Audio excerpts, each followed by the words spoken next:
আজ আমি আপনাদেরকে দেখাবো ড্রাই ফ্রুটস বা টুটি ফ্রুটি বানিয়ে। আর হ্যাঁ, সেটা কিন্তু তরমুজের খোসা দিয়ে। অনেকেই অবাক হচ্ছেন, তরমুজের খোসা দিয়ে আবার ড্রাই ফ্রুটস বা টুটি ফ্রুটি, এটা কিভাবে সম্ভব? চলুন তবে দেখে নেওয়া যাক।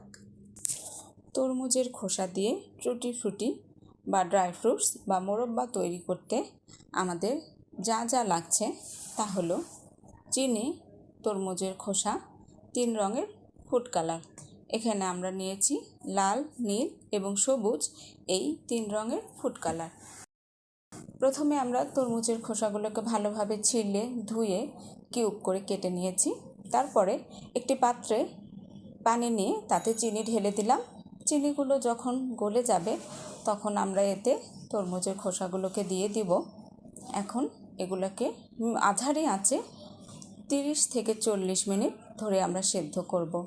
যখন দেখব যে এটি একদম সেদ্ধ হয়ে গেছে এবং পানি অনেকটাই কমে এসেছে, এর থেকেও যখন আরেকটু পানি কমে যাবে তখন আমরা চুলাটা বন্ধ করে দেব। ঠিক এই রকম যখন হয়ে আসবে তখন বুঝতে হবে যে এখন আমাদের চুলার জাল বন্ধ করতে হবে, কারণ যে রসটা আছে সেটি আমাদের দরকার, এটিতেই আমাদের রং মেশাতে হবে। একটি ট্রেতে আমরা 4টি বাটি নিয়ে নিয়েছি এবং তাতে তরমুজের খোসাগুলোকে নিয়ে নিয়েছি। সেই তরমুজের খোসা অর্থাৎ টুটি ফ্রুটিগুলোর সঙ্গে এখন আমরা রং মেশাচ্ছি। প্রথমে দিলাম আমি লাল রঙের ফুড কালার। এটাকে আমরা নেড়েচেড়ে খুব ভালোভাবে দেব যেন সব অংশে সমানভাবে রঙটা মিশিয়ে যায়। এখন দিলাম নীল রঙের ফুড কালার। নীল রঙের ফুড কালারটাও আমরা ভালোভাবে মেশাতে আছি, মেশালাম। এবার আমরা দেব সবুজ রঙের ফুড কালার,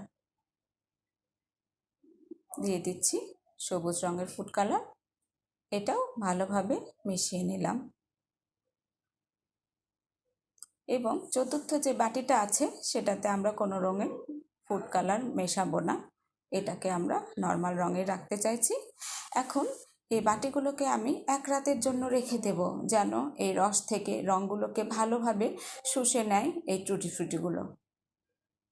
ফিরে আসছি 1 রাত পর। দেখুন 1 রাত পরে আমাদের এই তরমুজের যে টুটি ফ্রুটিগুলো সেটা একদম রস থেকে রঙগুলোকে শুষে নিয়ে কত সুন্দর রং ধারণ করেছে, ভেতরে একদম রঙগুলো ঢুকে গেছে।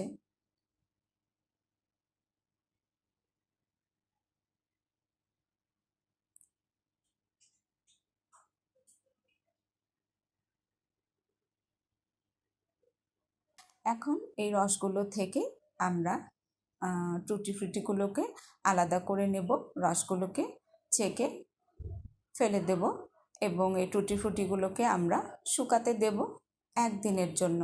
আমি আমার বারান্দায় রোদে একটা ট্রেতে উঠিয়ে নিয়ে এগুলোকে শুকাতে দিলাম 1 দিনের জন্য। যখন দেখব এগুলো একদম শুকিয়ে গেছে তখন আমরা এটা উঠিয়ে নেব। এখন দেখছি 1 দিন পরে আমার টুটি ফ্রুটিগুলো খুব সুন্দর করে শুকিয়ে গেছে এবং এগুলো আর নিচে থেকে লেগে আসছে না। এই পর্যায়ে এখন আমরা একসাথে করে ফেলবো টুটি ফ্রুটিগুলো একসঙ্গে করে এগুলোকে আমরা জারে ভরে সংরক্ষণ করতে পারি অনেক দিনের জন্য। দেখুন কত সুন্দর লাগছে আমার টুটি ফ্রুটিগুলো, একদম বিভিন্ন রঙের, লাল, নীল, সবুজ, হলুদ, 4টা রং হয়ে গেছে। এগুলোকে আমি জারে ভরে সংরক্ষণ করতে পারি 2 থেকে 3 মাসের জন্য নর্মাল ফ্রিজে। যে কোনো ডেজার্ট আইটেম কিংবা আইসক্রিম কিংবা কেকে আমরা ইউজ করতে পারি এই টুটি ফ্রুটি বা মোরব্বা বা ড্রাই ফ্রুটস। আমার এই ভিডিওটি যদি আপনাদের একটুখানিও উপকারে এসে থাকে এবং যদি আপনাদের একটুখানিও ভালো লেগে থাকে তবে আমার অনুরোধ, প্লিজ আপনারা দয়া করে আমার চ্যানেলটি সাবস্ক্রাইব করবেন। সবাই অনেক ভালো থাকবেন। অনেক অনেক ধন্যবাদ সবাইকে।